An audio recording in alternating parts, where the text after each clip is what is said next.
नमस्कार। आपके अपने YouTube चैनल हिंदी भाषा और साहित्य में मैं विशाल कुमार पुनः आप सभी का स्वागत करता हूं और आज उपस्थित हूं रघुवीर सहाय जी की एक और कविता का भावार्थ लेकर, जिसका शीर्षक है चिथड़ा चिथड़ा मैं। और इस कविता का भावार्थ समझने से पहले हमें इस बात की पड़ताल करनी चाहिए कि रघुवीर सहाय ने किस आधार को लेकर इस कविता की रचना की होगी। तो जहाँ तक मुझे लगा है कि यह कविता मूल्यों के विघटन और उन मूल्यों के विघटन से उत्पन्न होने वाली परिस्थितियों को ध्यान में रखकर या उसको आधार बनाकर ही लिखी गई होगी। रघुवीर सहाय जी जिस दौर में इस कविता की रचना कर रहे हैं, वह दौर ऐसा है जिसमें परंपरागत मूल्य तो धीरे धीरे नष्ट हो रहे हैं और नए मूल्यों का उदय हो रहा है। तो उन परंपरागत मूल्यों और नए मूल्यों के बीच में खड़ा जो व्यक्ति है, वह किस प्रकार से अपने व्यक्तित्व को खंडित पाता है और किस प्रकार से उसका व्यक्तित्व चिथड़े चिथड़े हो गया है। उसे यह नहीं पता कि वह किन मूल्यों को अपनाए, क्योंकि पुराने मूल्य खंडित हो रहे हैं और जो नवीन मूल्य उसके सामने हैं, वे नवीन मूल्य भी धीरे धीरे बौने साबित हो रहे हैं, वे भी शाश्वत साबित नहीं हो रहे हैं। तो इसी ऊहापोह को लेकर लिखी गई यह कविता प्रतीत होती है। तो आइए इस कविता की पंक्तिशः व्याख्या करते हैं। अब देखो बाजार में ढेर है एक चिथड़ों का। देखिए, बाजार का मतलब यहाँ पर संसार या समाज, हम दोनों ही रूपों में ले सकते हैं कि इस संसार में या इस समाज में वर्तमान समय में देखिए कि कितने सारे मूल्यों का ढेर लगा हुआ है। कोई धार्मिक मूल्य हैं, किसी के जातिगत मूल्य हैं, किसी के परंपरागत मूल्य हैं, कोई नवीन मूल्य लिए हुए जिसमें लोकतांत्रिक मूल्य भी सम्मिलित हो जाते हैं या समाजवादी मूल्य भी सम्मिलित हो जाते हैं, या कोई जैसे धार्मिक मूल्य की जो परंपरा से चले आ रहे हैं वे मूल्य। तो इतने सारे मूल्यों का, इतनी सारी नैतिकताओं का, इतनी सारी परंपराओं का समाज में और विश्व में ढेर लगा हुआ है। और एक मैं हूं कि जिसके चिथड़े सब एक जगह नहीं। और यहाँ पर कवि कहता है कि और एक मैं हूं कि जिसके जो मूल्य हैं वो सब एक जगह नहीं हैं। अर्थात मेरे मूल्य यानी एक आम आदमी के मूल्य, जो मध्य वर्ग का व्यक्ति है, उसके मूल्य सब एक जगह नहीं हैं। उसका व्यक्तित्व और उसके मूल्य, उसकी नैतिकताएं, उसकी परंपराएं, वे सब बिखरी हुई हैं। यहाँ बिखरी हुई होने का यह अभिप्राय है, चिथड़े बिखरे हुए होने का अभिप्राय यह है, एक स्थान पर न होने का अभिप्राय यह है कि जिन नैतिकताओं को, जिन मूल्यों को और जिन परंपराओं को लेकर किसी व्यक्ति का व्यक्तित्व संपूर्ण बनता है, वे सब उसके पास एक जगह नहीं है और यही कारण है कि उसका व्यक्तित्व भी बिखरा हुआ दिखाई देता है। देखिए, यह बात तो स्पष्ट है कि मूल्यों, नैतिकताओं, परंपराओं, इन सब से मिलकर ही व्यक्ति का व्यक्तित्व संपूर्ण बनता है। और कहीं न कहीं यही व्यक्तित्व का, यही अस्तित्व का संकट इस कविता में हमें परिलक्षित होता है कि वह जो मूल्यों का संकट है, उस मूल्यों के संकट के बारे में ही कवि कहता है कि वे जो उसके मूल्य थे, नैतिकताएं थी, परंपराएं थी, वे कहीं न कहीं बिखरी हुई दिखाई देती हैं, वे सब एक जगह दिखाई नहीं देती हैं। वे मेरी धज्जियां कहाँ गई, खोज कर लाओ उन्हें, सरहाने रात को रख जिनको सोया था डब कागजों में से। देखिए, यहाँ पर कवि एक आम आदमी का प्रतिनिधित्व करता है, एक सामान्य व्यक्ति का प्रतिनिधित्व करता है, जो कि मूल्यों के विघटन से उसका व्यक्तित्व जो खंडित हो गया, उस व्यक्ति का प्रतिनिधित्व करता है। और वह प्रश्न करता है कि जो मेरे मूल्य खंडित हुए हैं, जो जिन मूल्यों का विघटन हुआ है, उन्हें वह धज्जियां कहता है। तो उन मूल्यों को खोज कर लाओ, उन नैतिकताओं को खोज कर लाओ, क्योंकि जब पुराने मूल्य खंडित हुए तो मैंने उनमें से ये कहा गया, उस समय का दौर था कि ये कहा गया कि ये जो पुराने मूल्य हैं ये बेकार हैं, पुरानी नैतिकताएं, पुरानी परंपराएं ये बेकार हैं, और उन्हें डप कागज, जो एक अंत में ये इन 4 लाइनें जो मैंने पढ़ी, अब इन 4 लाइनों के अंत में जो डप कागजों का ढेर है, इसका मतलब क्या है कि जो रद्दी कागज हैं उनके ढेर में से यदि कोई कुछ कागज उठा के उनको संभाल के रखे, उन्हें कीमती मानकर, उन्हें महत्वपूर्ण मानकर उठा के रखे, तो वैसे ही कागजों का ढेर उन खंडित हो चुके और उन बेकार समझ लिए गए मूल्यों का प्रतीक है। और उसमें से ही कुछ मूल्य कवि ने चुने थे, उन्हें महत्वपूर्ण माना था कि संभवतः ये उसके व्यक्तित्व को विकसित करने में, उसके व्यक्तित्व को संपूर्ण बनाने में सहायक सिद्ध होंगे। और रात को रख सिरहाने जिनको सोया था, सिरहाने रात को रखने का अर्थ क्या है कि उसने इस प्रकार के स्वप्न देखे थे। देखिए आप, ये प्रतीकात्मक कविता है तो इसको प्रतीकों से समझें। सिरहाने रख कर रात को सोने का अर्थ क्या है कि उसने स्वप्न देखे थे कि ये जो मूल्य उसने चुने हैं, इन बेकार परंपराओं में से, इन बेकार जो पुराने मूल्य हैं जिनको बेकार समझा गया, उनमें से उसने कुछ ऐसे मूल्य चुने थे कि भाई हाँ, ये मूल्य जो है उसके जीवन को संपूर्ण बनाएंगे, उसके व्यक्तित्व को संपूर्णता प्रदान करेंगे। तो वे जो उसने संजोए थे, लेकिन वे आज भी उसको प्राप्त नहीं हुए हैं। उसने उन मूल्यों को ये मान के जरूर अपनाने की कोशिश की थी, लेकिन अब भी उन मूल्यों पर उसका टिकाव नहीं हो पाया है। या यूं कह सकते हैं कि उसे अब भी ये लगता है कि ये मूल्य पूरी तरह से व्यक्तित्व को संवारने में ठीक नहीं है। उसने ये हो सकता है कि कवि ने अलग अलग मूल्यों को अपनाने का प्रयास किया हुआ है, इस जद्दोजहद में लगा हो कि किन मूल्यों को अपनाया जाए जिससे कि व्यक्तित्व को संपूर्ण बनाया जा सके। लेकिन अब वो कहता है कि जिन मूल्यों को मैंने खोजा था, जिन बेकार के पड़े जो पुरानी परंपराएं थी, उनमें से मैंने कुछ परंपराओं को चुनकर ये माना था कि ये मेरे व्यक्तित्व को संपूर्ण बनाएंगे, और जिस व्यक्तित्व को बनने के मैंने सपने देखे थे और जिन मूल्यों को मैंने अपनाया था, वे पता नहीं कहाँ हैं। मैं नहीं जानता हूं कि वे अब कहाँ चले गए हैं। तो वह उन्हें खोज कर लाने के लिए संबोधित कर रहा है। मैं चिथड़े हो गया हूं और यही मेरी पहचान है।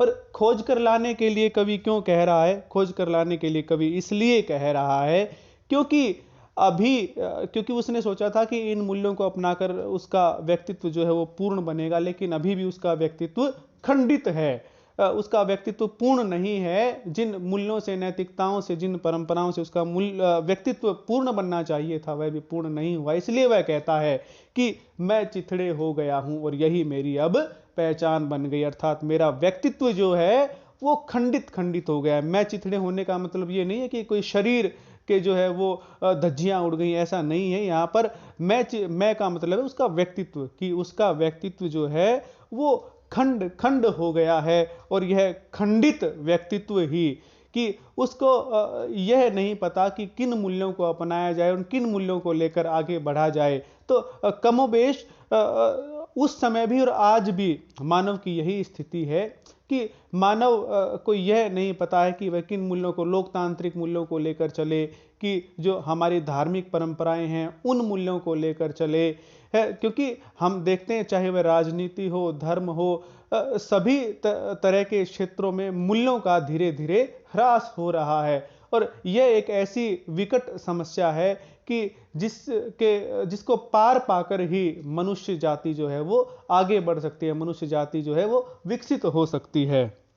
इसीलिए यहाँ पर कवि यह भी कहता है कि मेरा व्यक्तित्व जो है वो खंड खंड हो चुका है और आज के मनुष्य की यही पहचान भी बन चुकी है।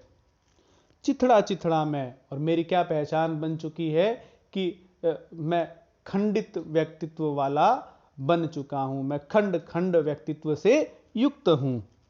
मैं जानता हूं कि मैं एक हूं, एक अदद, और यहाँ पर ये कवि कहता है कि मैं यह तो बात जानता हूं कि मैं यानी कि मेरा जो व्यक्तित्व है वो एक समग्र इकाई है। ऐसा नहीं कि व्यक्तित्व को आप खंड खंड करके देखें, किसी भी व्यक्ति के व्यक्तित्व को समग्र रूप में ही देखा जा सकता है कि उसका व्यक्तित्व कैसा है। ऐसा नहीं कि हम व्यक्तित्व के 100 हिस्से करेंगे और हर एक हिस्से की अलग परिभाषा करेंगे, बल्कि व्यक्तित्व को तो समग्र रूप में देखना चाहिए और पूरी मनुष्य जाति को भी समग्र रूप में देखना चाहिए। यहां पर यह भी अर्थ लगाया जा सकता है कि मनुष्य जाति को भी हमें समग्र रूप में ही देखना चाहिए। और क्योंकि मूल्य जो है वो मनुष्य जाति से ही विकसित हुए हैं और मनुष्य जाति के लिए ही हुए हैं, इसलिए उन मूल्यों का, परंपराओं का, नैतिकताओं का मनुष्य जीवन में महत्व भी बहुत अधिक है। पर मैं उन चित्रों को देखना चाहूंगा।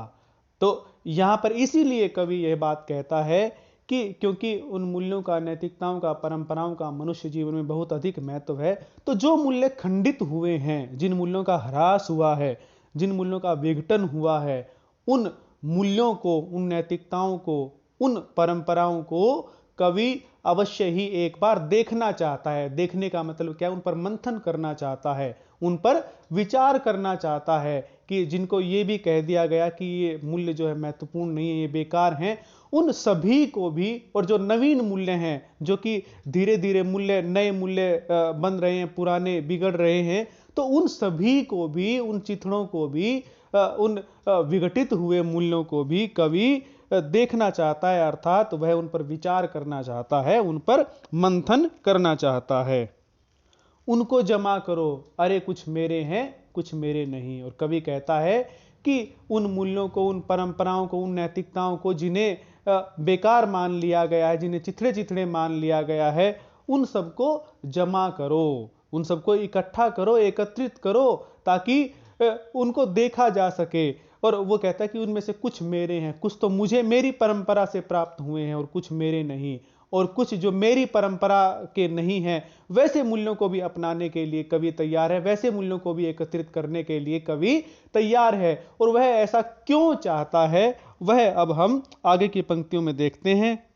वे मेरी धज्जियां नहीं हैं, वे मेरे पैबंद थे। अर्थात वे ऐसे नहीं है केवल कि भाई यदि कपड़े का कोई टुकड़ा हो और हमारा कपड़ा फट गया, वो कपड़ा दूर चला जाए उससे, कपड़े से हटकर, तो केवल वे ऐसे नहीं थे कि भाई मुझसे दूर ही हो गए हैं और मेरे वो खंड ही थे, बल्कि वे तो यह भी थे कि मेरे व्यक्तित्व को जोड़ने का काम कर देते थे। जिस प्रकार से कोई कपड़ा फट जाए और उस कपड़े को ठीक ठाक करने के लिए उस पर पैबंद लगा दिए जाते हैं, उस पर पैचेस लगा दिए जाते हैं ताकि वह फटा हुआ न दिखे, तो उसी प्रकार से वे मूल्य, वे नैतिकताएं, वे परंपराएं मनुष्य का जो खंडित व्यक्तित्व है, उस खंडित व्यक्तित्व को संपूर्ण बनाने का वे काम करते थे। जिस प्रकार से चिथड़ों को जोड़ने के लिए, किसी फटे हुए कपड़े को जोड़ने के लिए पैबंद का प्रयोग किया जाता है, पैचेस का प्रयोग किया जाता है, उसी प्रकार से इस युग में मूल्यों के ह्रास से जो व्यक्ति का व्यक्तित्व विघटित हुआ है, उस व्यक्तित्व को जोड़ने का काम भी वे मूल्य करते थे। लोग शान शौकत दिखाते हैं दुनिया भर के चिथड़े जोड़कर, मुझको बस इतना ही चाहिए, खुला रहे बदन जिनको ओढ़कर। और यहाँ पर कवि बिल्कुल स्पष्ट रूप से बता देता है कि दुनिया भर में जो लोग हैं वे सभी तरह के मूल्यों को इकट्ठा करके बड़े शान शौकत दिखाते हैं या स्वयं को श्रेष्ठ दिखाते हैं कि हम इतने नैतिक हैं, हम इतनी परंपराओं का निर्वाह करते हैं, हम बड़े ही उत्तम हैं। लेकिन कवि क्या मानता है कि मैं केवल उन्हीं मूल्यों को अपनाना चाहूँगा, मैं केवल उन्हीं मूल्यों को अपनाना चाहूँगा कि जिनसे मेरा व्यक्तित्व भी पूर्ण बने, जिससे मेरे व्यक्तित्व का विकास भी हो, लेकिन जो मेरी सोच है वह भी खुली रहे, खुला रहे बदन जिन्हें ओढ़कर यानी क्योंकि मूल्यों के बिना समाज में निर्वाह तो हो ही नहीं सकता है। नैतिकता तो इसलिए आवश्यक है कि मनुष्य जो है समाज में अपना निर्वाह कर सके। तो इसीलिए कवि यहाँ पर कहता है कि मैं उन्हीं मूल्यों को, उन्हीं परंपराओं को, उन्हीं नैतिकताओं को अपनाना चाहूँगा कि जिनको अपनाने के बाद मेरी सोच जो है वो संकुचित ना हो, मेरे विचार जो है वो खुले रहे, मेरे विचार विस्तृत रहें। कहने का भाव यह है कि जिन नैतिकताओं में, जिन परंपराओं में, जिन रूढ़ियों में, जिन मूल्यों में यह होता है कि उनसे मनुष्य जो है वो जाति, धर्म, रंग इत्यादि के दायरे में बंध जाए, ऐसे मूल्यों को कवि नहीं अपनाना चाहता। वह तो ऐसे मूल्यों को अपनाना चाहता है कि जिससे उसकी सोच भी संकुचित ना हो और वह समाज में रह भी सके।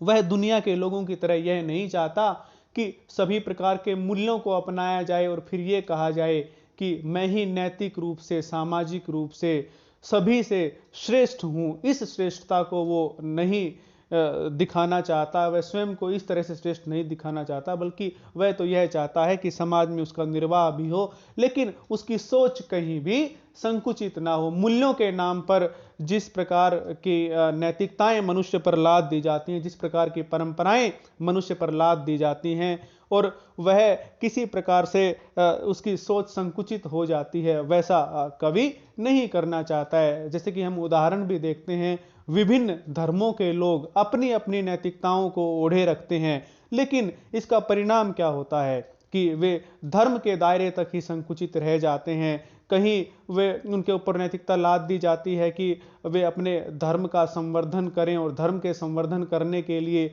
वे बहुत से ऐसे कार्य भी करते हैं जो उनकी संकुचित सोच को दर्शाते हैं।